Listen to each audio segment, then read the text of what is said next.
Hi friends, welcome to smart starry mom. అందరూ ఎలా ఉన్నారండి? బాగున్నారా? నేను కూడా బాగున్నాండి. ఎగ్ ఫ్రైని రెగ్యులర్గా మనం రొటీన్గా చేసుకునే విధంగా కాకుండా ఈ విధంగా అల్లం వెల్లుల్లి పేస్ట్ వేసుకొని కాస్త మిరియాల పొడి వేసి చేసుకుంటే చాలా టేస్టీగా ఉందండి. అది నేను మీకు ఈరోజు చూపిపోతున్నాను. ముందుగా స్టవ్ పైన ప్యాన్ పెట్టి హీట్ అయిన తర్వాత 2 స్పూన్ల నూనె వేయాలి. వేసిన తర్వాత ఇందులోకి 1/2 స్పూను సోంపు గింజలు వేసానండి. సోంపు గింజలు వేస్తే కొంతమందికి ఇష్టం ఉండదు కదా, కానీ టేస్ట్ చాలా బాగుంటుందండి, కాబట్టి స్కిప్ చేయకండి. తర్వాత 2 పెద్ద సైజు ఆనియన్స్ని ఈ విధంగా చాప్ చేసి కట్ చేసి వేసుకున్నానండి. సో ఇవి కాస్త ఆ విధంగా వేగుతుండగా కొంచెం కరివేపాకు కూడా యాడ్ చేసి ఈ విధంగా మళ్ళీ కొద్దిగా కలర్ చేంజ్ అయ్యే వరకు ఈ విధంగా అంతా కలబెట్టుకోవాలి. ఆనియన్స్ అయితే కాస్త వేగాయి కదా, ఇప్పుడు 1 స్పూను అల్లం వెల్లుల్లి పేస్ట్ అండి. ఇది ఫ్రెష్ అప్పటికప్పుడు దంచి వేసుకుంటే బాగుంటుంది అల్లం వెల్లుల్లి పేస్ట్.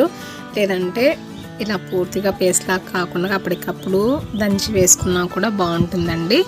కాబట్టి అల్లం వెల్లుల్లి పేస్ట్ కాస్త వేగిన తర్వాత 1 టమాటో అండి ఈ విధంగా కట్ చేసి వేసుకున్నాను.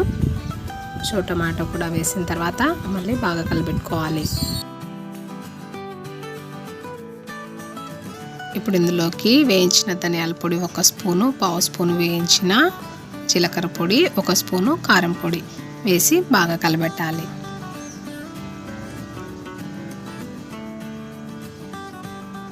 సో ఇదంతా ఆ విధంగా అంతా కలిసే వరకు కలబెట్టుకున్న తర్వాత ఇందులోకి 1 స్పూను మిరియాల పొడి వేయాలి, 1/2 స్పూను పసుపు వేయాలి. బాగా కలబెట్టి ఇందులోకి 2 స్పూన్లంతా వాటర్ యాడ్ చేయాలి. ఎందుకంటే ఇదంతా కాస్త ఉడకాలన్నమాట, మనం వేసిన మసాలా పొడులు టమాటో కూడా. కాబట్టి వేసిన తర్వాత ఈ విధంగా కలబెట్టి సరిపడినంత సాల్ట్ కూడా వేయాలి.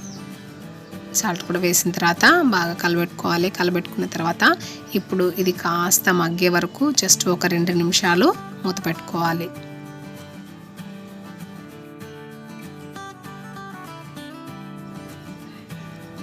2 నిమిషాల తర్వాత తీసి చూసారంటే మనం వేసిన టమాటో కూడా అంత మెత్తగా అంత ఉడికిపోయి ఉంటుందండి.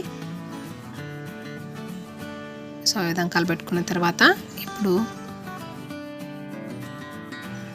ఇందులోకి 4 గుడ్లు అండి, అవి ఈ విధంగా నేను చూపిస్తున్నాను కదా, అక్కడొకటి ఈ విధంగా వాటిని వేసుకోవాలి.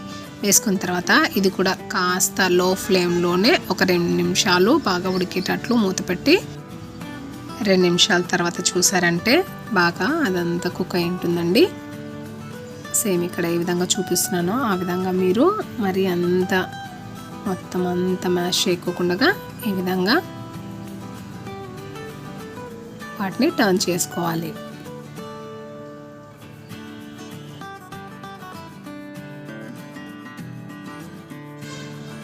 ఈ విధంగా అన్ని టర్న్ చేసుకున్న తర్వాత మరి అటువైపు కూడా కుక్ అయ్యే వరకు మళ్ళీ 2 నిమిషాలు లో ఫ్లేమ్లోనే ఉడికించుకోవాలి.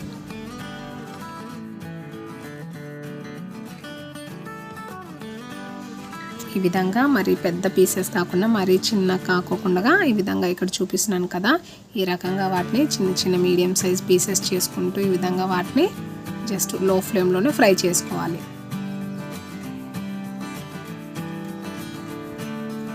అంతా మనం వేసిన మసాలా మనం ఈ వేసిన ఎగ్కి అంతా కలిసేటట్టు ఈ విధంగా అటు ఇటు టర్న్ చేసుకుంటూ ఈ విధంగా కలబెట్టుకుంటూ 2 నిమిషాలు ఫ్రై చేసుకోవాలి. అంతేనండి, స్విచ్ ఆఫ్ చేయడమే. ఇంకా అంతేనండి, యమ్మీ and tasty spicy egg fry ready అయిపోయింది. ఎలా ఉంది? చాలా బాగుంది కదా, చూడటానికి తినడానికి ఇంకా చాలా బాగుంది. మీరు కూడా ట్రై చేసి ఎలా కుదిరిందో కమెంట్ చేయండి. Bye friends.